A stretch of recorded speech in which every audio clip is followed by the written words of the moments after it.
இந்தியாவில் வேகமாக வளர்ந்து வரும் பகுதிகளில் முதன்மையான இடத்தை வகிக்கும் மாவட்டம்.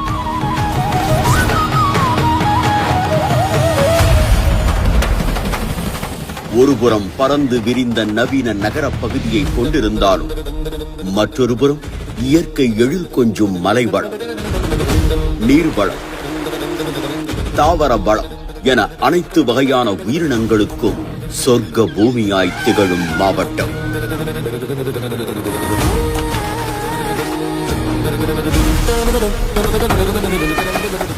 அறிவை வளர்க்கும் கல்வி, உயிரை காக்கும் உலகத்தரம் மிக்க மருத்துவம், பண்பாட்டு சிறப்பு மிக்க கலைகள் மற்றும் மேம்படுத்தும் கலாச்சாரம், நகரத்தை இணைக்கும் அதிநவீன போக்குவரத்து, உழைப்பை முன்னேற்றமாக மாற்றும் தொழில்துறை வளர்ச்சி, கலைநயமிக்க பாரம்பரிய நகைகள், அறுசுவை பாரம்பரிய உணவுகள், கண்கவரும் பொழுதுபோக்கு தளங்கள்,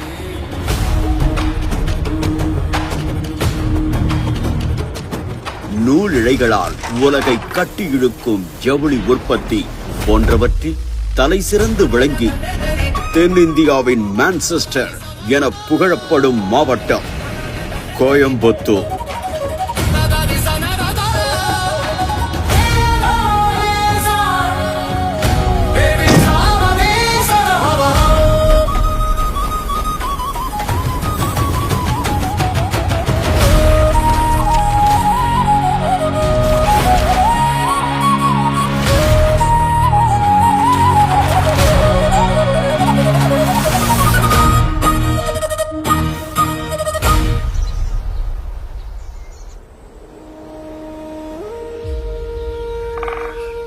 கோவை நகரம் நம் எல்லோரும் விரும்புவதற்கு காரணம் இங்க இருக்கக்கூடிய கிளைமேட், இங்க கிடைக்கக்கூடிய தண்ணி.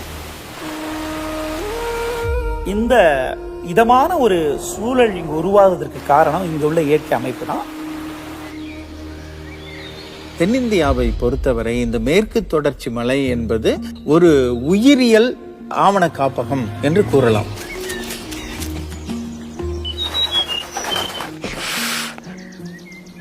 அங்கு பலவிதமான விலங்குகள், பலவிதமான தாவரங்கள் வசித்து வருகின்றன.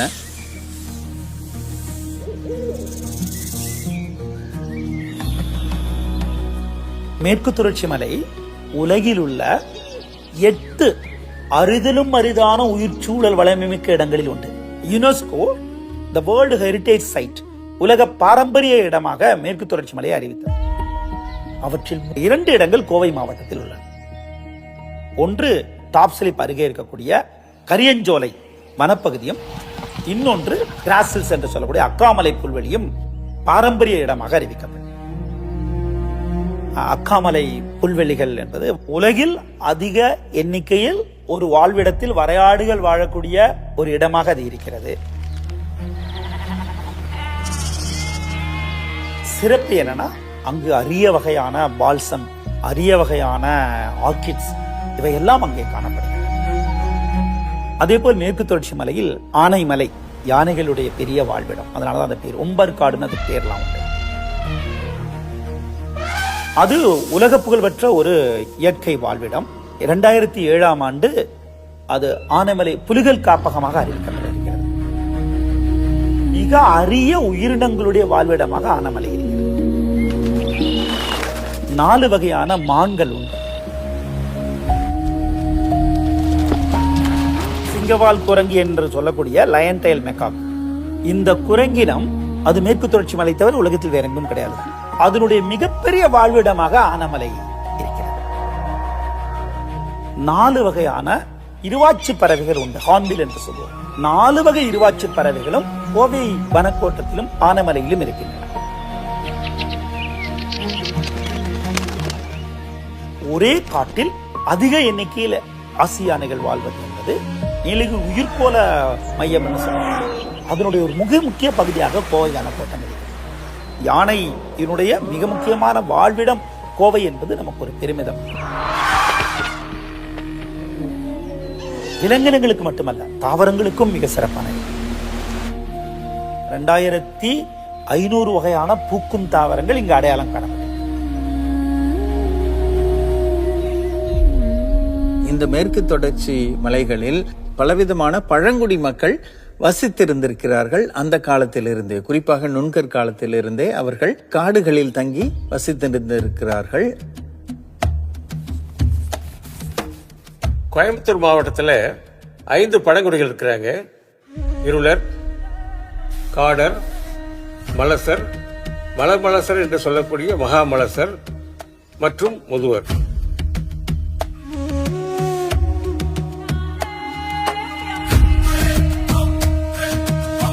முதல்ல சொல்லக்கூடிய பழங்குடிகள் இருளர். இந்த இருளர்கள் கோயம்புத்தூர் நகரத்தை உருவாக்கிய மக்கள். இருளர் தலைவன் கோவன் பேரு. அவன் கோவன் உருவாக்கிய புதிய ஊர் கோவன் புத்தூர்னு கோவம்புத்தூர் ஆகி கோயம்புத்தூர்னு ஆகியிருக்குது. அவங்களுடைய முதன்மையான தெய்வம் கோணை அம்மன் என்பதாகும். அந்த கோணை அம்மன்றது தான் இன்னைக்கு கோணி அம்மன்ற பேர்ல நம்ம பொது தெய்வமாக வழிபடப்படுது. ஆனால் தொடக்க காலத்தில் இருளருக்கான முதன்மையான தெய்வமாகும்.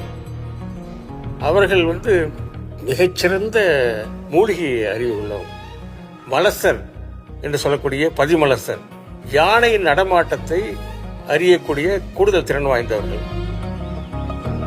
அந்த முறையில் அவர்கள் யானையை அணுகி அதை வசப்படுத்தி பழக்கப்படுத்தி யானை பாகர்களாக அவர்கள் தங்களை உருவாக்கி கொண்டார்கள். இங்க என்ன சிறப்புனா, எல்லா இடத்துலையும் அங்குசம் வைத்துக் கொண்டு யானையை கொடுமைப்படுத்தி அதை பழக்குவார்கள், அல்லது கட்டி வைத்து அடித்து பழக்குவார்கள். அன்பால் ஈர்த்து யானைகளை பழக்கும் வல்லமையானவர்களாக இந்த பழங்குடிகள். அந்த பழங்குடிகள் வாழ்கிற இடம்தான் கோழிக்கமத்தி யானைகள் முகாம். இந்த மேற்கு தொடர்ச்சி மலை கோவையினுடைய சுற்றுலாவிற்கும் பெரும் பங்களிப்பை தருகிறது. உலக புகழ்பெற்ற காணியூர் சுற்றுலா தலமாக டாப் ஸ்லிப் இருக்கிறது. டாப் ஸ்லிப் என்கிற இயற்கை அமைப்பு, அங்கு இருக்கிற அந்த புல்வெளி, அந்த புல்வெளிகளிலும் எப்போதும் மாலை பொழுதில் அங்கு புள்ளிமான்கள் விளையாடுவதை பார்க்கலாம். அது ஒரு மிகப்பெரிய ஈர்ப்பு. வால்பாறையும் இன்னொரு சுற்றுலா மையமாக இருக்கு. வால்பாறையினுடைய இயற்கை அமைப்பே ஒரு பேரழகு பொருந்தியதாக.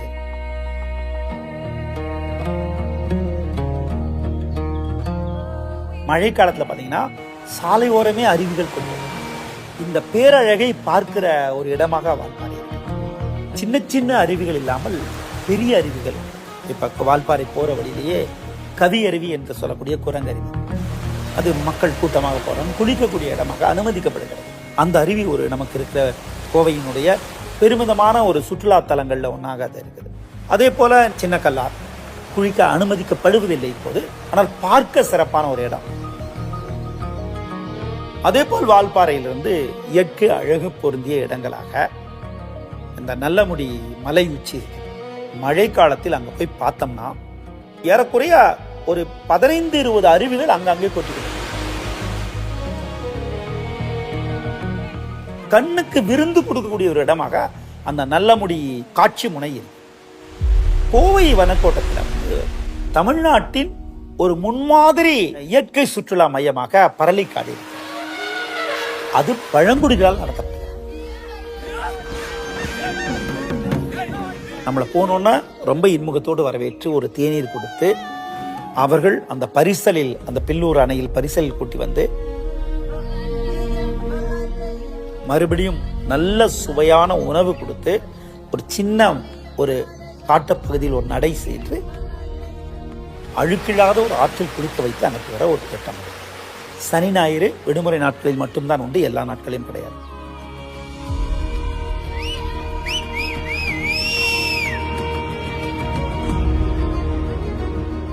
கோயம்புத்தூருடைய இன்னொரு முக்கியமான சுற்றுலா தலமாக கோவை குற்றாலம் இருக்கிறது. அந்த கோவை குற்றாலம் என்பது எப்போதும் வற்றாத ஒரு அருவி. 5 மாதங்கள் மழை இல்லாத காலத்தில் தண்ணி வரும். ஏன்னா மேலே இருக்கிற இயற்கை அமைப்பு. சுற்றுலாவுடைய பெரிய கிரேட் அட்ராக்ஷன் வந்து ஊட்டிக்கும் மேட்டுப்பாளையத்துக்கும் இடையில உள்ள நீலகிரி ரயில். மேட்டுப்பாளையத்திலிருந்து ஒரு குறுகிய பாதையாக போட்டு மேலே போகிற ட்ரெயின் சரிந்து கீழே வராமல் இருப்பதற்கு ஒரு சென்டரில் ஒரு ரயில் இருக்கும், தண்டவாளம், அதில் பல்லு இருக்கும். இன்ஜினில் ஒரு பல் சக்கரம் இருக்கும். இது ரெண்டையும் பொருத்தி அந்த பிடிப்பில் அது மேலே ஏறும்.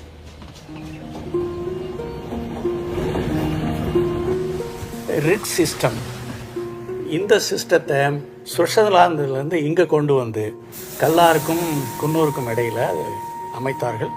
பெரிய அதிசயம். இயற்கை எழில் கொஞ்சும் பள்ளத்தாக்குகள், வனங்கள், நீர்வீழ்ச்சிகள், இதையெல்லாம் ஒரு தொடுகிற தூரத்தில் இருந்து பார்க்கக்கூடியது இந்த ரயில் பயணம்.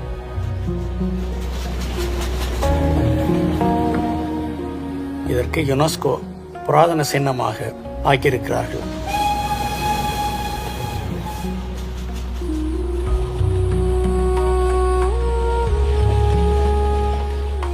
கோயம்புத்தூரை பொறுத்தளவு நமது ஊர் நொய்யல் நதிக்கரை நாகரிகத்துக்கு சொந்தமான ஊர். நொய்யல் ஆறு இப்போதல்ல, ஏறக்குறைய 100 ஆண்டுகளுக்கு முன்பாகவே அது நம்முடைய குடிநீர் தேவைக்கு போதாமையில் இருந்தது. அதற்கு பிறகு இந்த கோவையை வாழ வைத்துக் கொண்டிருப்பது சிறுவாணி தண்ணீரும் அத்திக்கடவு தண்ணீரும் தான். கோவை நகரம் கடுமையான தண்ணீர் பிரச்சனையில் இருந்தது. அந்த தண்ணீர் பிரச்சனையை போக்குவதற்காக 1889 இங்க இருக்கக்கூடிய நரசிம்மலு நாயுடு என்பவர் அங்க நகரமன்றத்தில் சார்பாக மலைக்கு அந்த பக்கம் தண்ணீர் இருக்கு, அது கொண்டு வர வேண்டும் என்று முயற்சித்தார். அது அந்த முத்திக்குளம் அருவியிலிருந்து கொண்டு வர வேண்டும் எடுத்தார்.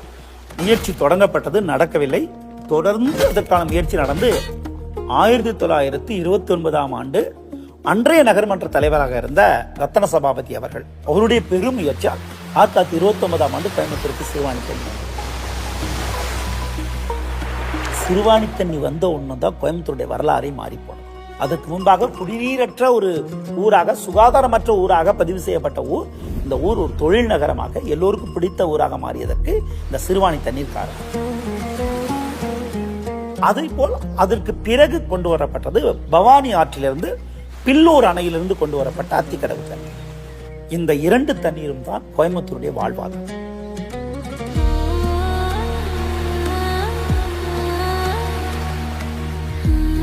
பாலக்காட்டு கணவாய் தாண்டி பொள்ளாச்சி பகுதியினுடைய மிகப்பெரிய குடிநீர் ஆதாரமாக பரம்பிக்குளம் ஆழியார் திட்டம் இருக்கு.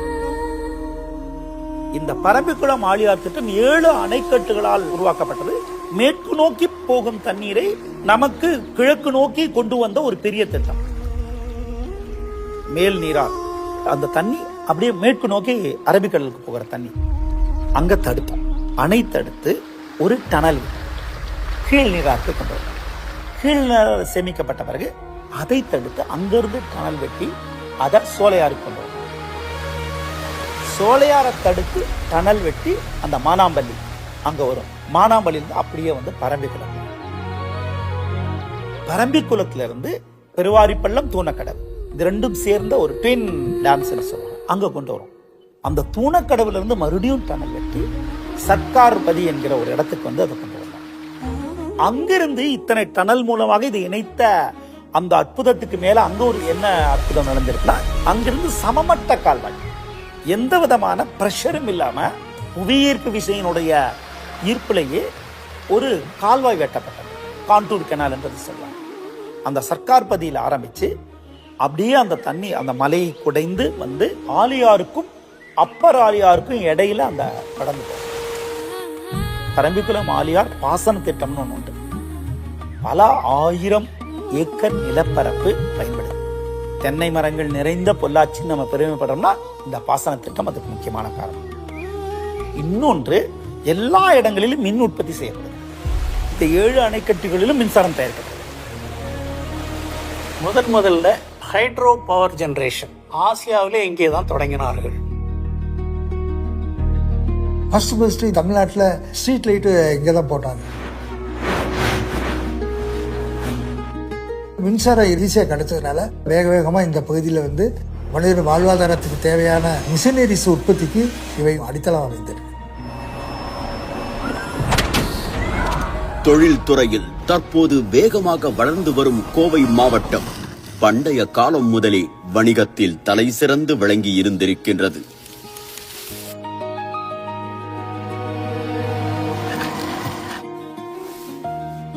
தென்னிந்திய பகுதியை கேரள கடற்கரையோடு இணைக்கும் பாதையாக கோவையில் இருக்கும் பாலக்காடு கணவாய் திகழ்வதால் சங்க காலம் முதலே ஏராளமான வணிக பெருவழிகளை இணைக்கும் முக்கிய பகுதியாக கோவை திகழ்ந்திருக்கிறது. இன்னைக்கு நம்ம ஹைவேன்னு சொல்றோம் இல்ல, அதுதான் பெருவழி. அந்த பெருவழிகள் இருந்ததுனால வளர்ச்சி. நீங்க ஊருக்கு வெளியில போற 6 வழிகள் இருக்குது. இந்த 6-7 ரோடு நீங்க பாத்தீங்கன்னா எல்லா ரோட்லயும் டெவலப்மெண்ட்ஸ்.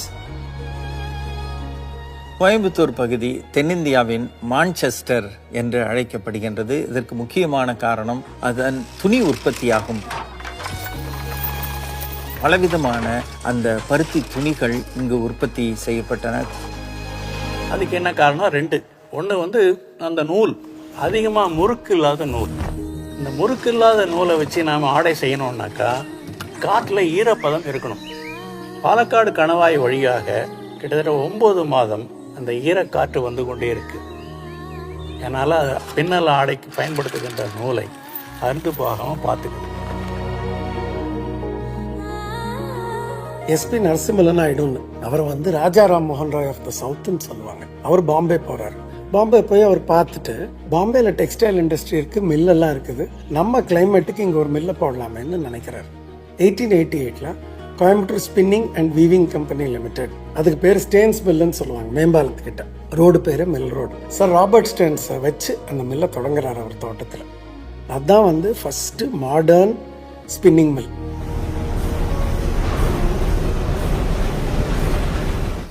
அதுக்கு முன்னாடி கையில் தான் ராட்டனத்தில் தான் சுற்றிட்டு இருந்தாங்க.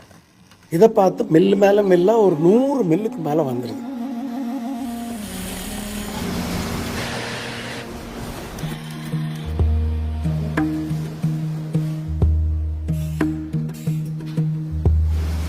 ஸோ இந்த மில்லை வைத்து கொண்டு பிறகு பவுண்ட்ரி வந்தது. முதலாக இங்கே தான் பவுண்ட்ரி நிறைய வந்தது. பம்ப் செட்னால தான் கிரைண்டரும் மிக்சியும் வந்தது. காருக்கு தேவையான பிஸ்டன், ஆர்மிக்கு தேவையான ஸ்மால் ஸ்கேல் இண்டஸ்ட்ரி பூரா இங்கே வந்தது. இதற்கு அடிப்படையாக இருந்தது கல்வி அறிவு. பாலிடெக்னிக் தொழில் சம்பந்தமான படிப்பு அந்த காலத்திலிருந்தே இங்கே வந்திருக்கு. அதே மாதிரியான பல தொழில்நுட்ப கல்லூரிகள் இங்கே உருவாச்சு. பெரிய பெரிய கம்பெனிகள் இங்கே வேலைவாய்ப்புகளை கொடுக்க ஆரம்பித்தாங்க.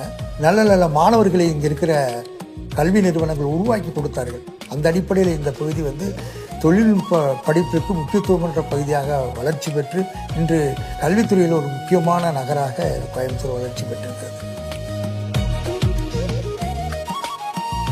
தமிழ்நாட்டிலேயே முதல் வேளாண்மை பல்கலைக்கழகம் கோயம்புத்தூரில் தான் உருவாக்கப்பட்டது. இந்த கோ என்று வகை வர்ற எல்லா பயிர்களும் இந்த வேளாண்மை பல்கலைக்கழகத்தில் கண்டுபிடிக்கப்பட்டது தான். இந்தியாவிலேயே அதிகமாக எழுத்து பொறிப்பு பெற்ற மட்பாண்டங்கள் கொடுமணல் தான் கிடைச்சிருக்கு. 572 மட்பாண்டங்கள் கிடைச்சிருக்கு. சங்ககாலம் தொற்று இன்று வரை இந்த பகுதி மக்களுக்கு கல்வி என்பது ஒரு மிக முக்கியமான பொருளை ஈற்றுகிற ஆயுதமாக விளங்குகிறது.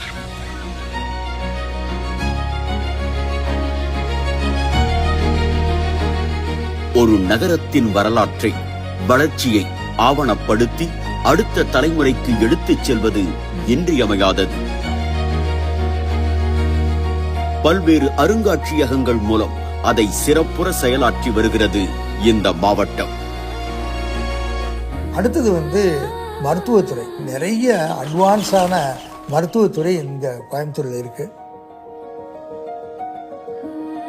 பிளாஸ்டிக் சர்ஜரியிலேருந்து, பேர்ன் இன்ஜுரியிலேருந்து, ஐ ட்ரீட்மெண்ட்லேருந்து, கேன்சர் ட்ரீட்மெண்ட்லேருந்து, மைக்ரோ சர்ஜரியிலேருந்து எல்லாத்துலேயுமே கோயம்புத்தூர் வந்து தலை சிறந்து விளங்குது.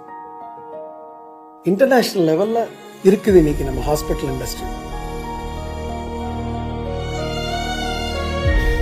அதே மாதிரி இன்டர்நேஷ்னல் லெவலில் இருக்கிறது இன்னொன்று வந்து ஜுவல்லரி.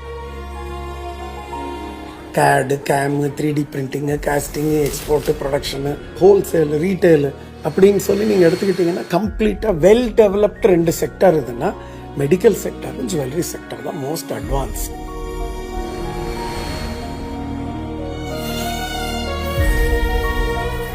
இந்த பகுதியில் வந்து மாட்டு சந்தைகள் வந்து பெரிய ஃபேமஸ். சந்தைகள்லாம் மற்ற பகுதியில் காலையில் ஆரம்பித்து மத்தியானம் முடிச்சுருவாங்க.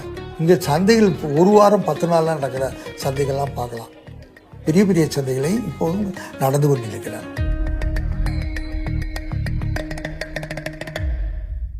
மாட்டு சந்தைகள் மட்டுமில்லாமல் பல்வேறு வகையான சிறு குறு சந்தைகள் முதல் தமிழ்நாட்டின் மற்ற பகுதிகளுக்கு ஏற்றுமதி செய்யும் பெரும் சந்தைகள் வரை ஏராளமான சந்தைகள் இந்த பகுதியில் காணப்படுகின்றன. இப்போ உள்ள ஒரு கோயம்புத்தூர் கல்ச்சரை வந்து மொசைக் கல்ச்சர் அப்படின்னு சொல்லுவோம். அவ்வளவு டைவர்சிட்டி இருக்கு. பல்வேறு சமய நம்பிக்கைகளையும் வழிபாட்டு முறைகளையும் தாங்கி மத நல்லிணக்கத்தோடு ஒற்றுமையாக வாழ்வது என்பது கோவை மக்களின் பண்பாட்டு தொடர்ச்சியாக விளங்குகிறது. மக்கள் ஒரு கூட்டு வாழ்க்கையை, லைஃப் ஆஃப் ஹார்மனி, அதை வளர்த்திருக்க, அந்த கலாச்சாரம் வளர்ந்திருக்கிறது. கோவை மக்களின் கலாச்சார கூறுகளும் மற்றும் ஒரு முக்கிய அங்கமாக பல்வேறு விதமான பண்பாட்டு கலைகள் வரலாற்று காலம் தொட்டே தழைத்தோங்கி செழித்து வந்திருக்கின்றன. மேலும் கோவை மக்களின் நுண்கலை திறனுக்கு சான்றாக வியப்பூட்டும் கலைநயம் மிக்க சிற்பங்களை தாங்கி உயர்ந்து நிற்கிறது பேரூர் பட்டீஸ்வரர் கோவில். ஒரு கலாச்சாரத்தின் மற்றும் ஒரு முக்கிய அடையாளம் உணவு. இயற்கையோடு ஒன்றிணைந்த கொங்கு நாட்டின் உணவு வகைகள் விருந்தளிக்கும் வகையில் அமைந்திருப்பது மற்றுமொரு சிறப்பு. மனம் வீசும் ஃபில்டர் காஃபியிலிருந்து ருசி நிரம்பிய பேக்கரி வகைகள் வரை ஒவ்வொன்றிலும் கொங்கு மண்ணின் தனித்துவம் வெளிப்படுகிறது. இங்குள்ள மனிதர்கள் கடினமான உடல் உறுதியோடு கடினமாக வேலை செய்யக்கூடிய ஒரு பார்க்க முடியுது. அதனாலதான் என்னவோ கொங்கு நாட்டை உழைப்போர் உழைத்து என்று சொல்லுவார்கள். உழைப்பு அப்படிங்கிறது இந்த மண்ணுக்கே உரியது. ஒருவர் பொருளீட்டி மற்றவர்கள் சாப்பிட்ற பழக்கம் இல்லை. 4 பேரும் போவாங்க, 4 பேருமே அவர்கள் பொருளீட்டி அவங்க செலவு பண்ணுவாங்க. இந்த செழுமைக்கு அது ஒரு காரணம். அவங்களுடைய கடும் உழைப்பு, பெருந்தன்மை, சொல் பேச்சு, வாங்க போங்க இருங்க அப்படின்னு ஒரு எல்லாத்துக்கும் ஒரு மரியாதை கொடுக்குற பண்பாடை வளர்த்த ஊராக இந்த ஊர் இருந்து வந்திருக்கிறது. இண்டஸ்ட்ரியல் சிட்டி, ஒரு ஜுவல் சிட்டி, ஒரு டெக்ஸ்டைல் சிட்டி, ஒரு மெடிக்கல் சிட்டி, ஒரு எஜுகேஷன் சிட்டி, ஒரு ரிசர்ச் ஓரியன்ட் சிட்டி, ஒரு technology city, city of excellence Coimbatore நம்ம சொல்லலாம்.